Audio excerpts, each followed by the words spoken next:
There's an editorial this week out of Britain that talks about the fact that Israel's going to have to go it alone if they're going to take out Hamas. We watch and discuss as the world abandons Israel.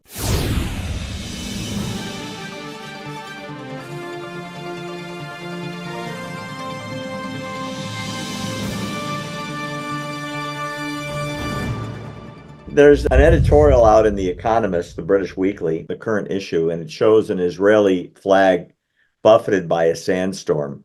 And the author talks about Yahya Sinwar, Hamas's leader, sitting in a tunnel under Rafah, smiling, thinking he's winning as the world opinion turns against Israel. It was reported that when they were planning the massacre, one of his second in command suggested that the terrorists, when they cross the border, target only soldiers and spare civilians, at least all the children and babies, and that there wouldn't be any rapes and there'd be no mutilation of the corpses, and they should be honorable. And Sinwar rejected it. And he said, no, the United Nations, the Red Cross, most diplomats, and much of the media will support us no matter what we do. And he was right. How is it possible that the world has forgotten 6 months later, not even, what happened and the horrors of what happened?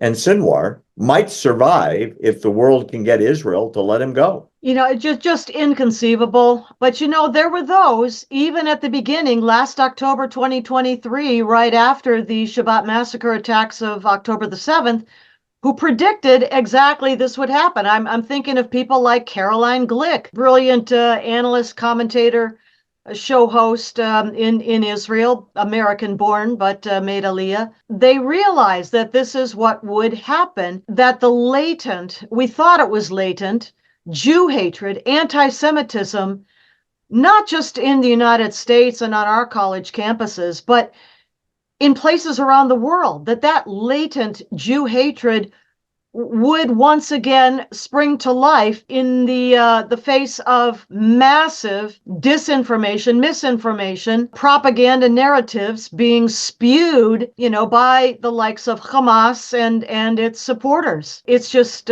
tragic. It's inconceivable to me, but in a way, this is exactly what has happened. And by the way, Yahya Sinwar was already once released from Israeli custody, where he had been held in jail following an earlier conviction. And oh, by the way, while he was in that Israeli prison, Israeli doctors performed a very delicate brain surgery that he needed and saved his life. And then he was released in the mass prisoner release. And by the way, they're not just women and children.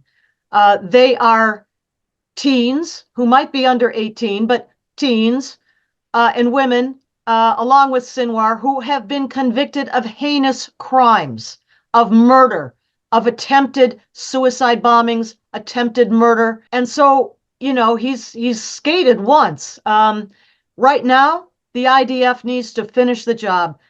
They will enter Rafah as soon as they complete the operation to move the non-combatants out of that area into the already prepared, as we said, enclave for, humanitarian aid. As soon as those are moved out of there, the IDF needs to go into the tunnels, into Rafah, find the hostages and rescue whomever they are able, and finish the job so that neither Yahya Sinwar, his top commander, Mohammed Daif, or any of the others, leadership of Hamas, or any of those 4 remaining battalions can ever again threaten Israeli people or the Jewish state of Israel itself.